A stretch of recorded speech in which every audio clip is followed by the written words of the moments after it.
le plus gros avantage de Sekiaflow, c'est le contrôle et puis la visibilité en temps réel sur toute la chaîne de logistique.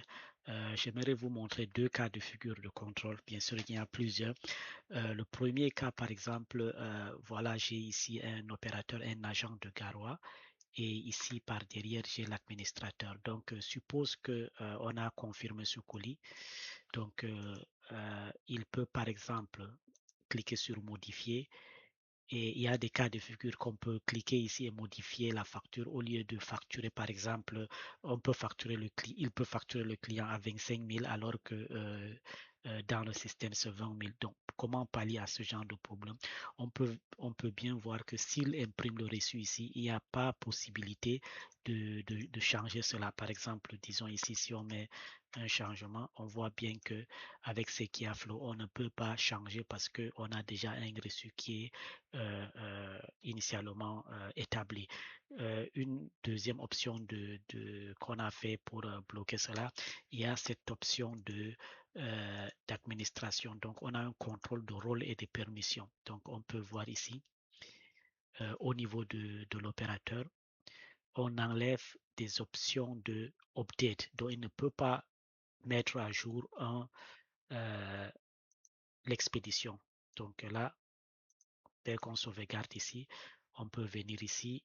Donc, pour que ça prenne effet, donc il faut qu'on prenne encore l'opérateur c'était opérateur de Garoua. Voilà, donc on peut bien voir qu'à ce niveau, si on va voilà, ici on n'a plus l'option d'édit, donc il ne peut plus faire des edits. Ça, c'est le premier contrôle qu'on peut bien voir. Et toujours avec ce premier contrôle au niveau de l'administrateur, il peut voir toute l'historique. C'est-à-dire ici, donc, au niveau de l'historique, il y a les modifications. Donc, on peut voir ici qu'il y a modification de l'image. Par exemple, celui-ci, il peut bien voir toutes les historiques également de modification. Donc, on a modifié le numéro de téléphone.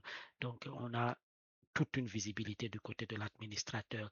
La deuxième option, si on essaie de créer une expédition, on peut faire une photo ici qui consiste à voir, par exemple, comment je peux dire, avoir une photo avec la balance. Donc, c'est ce que j'ai fait ici avec ce premier.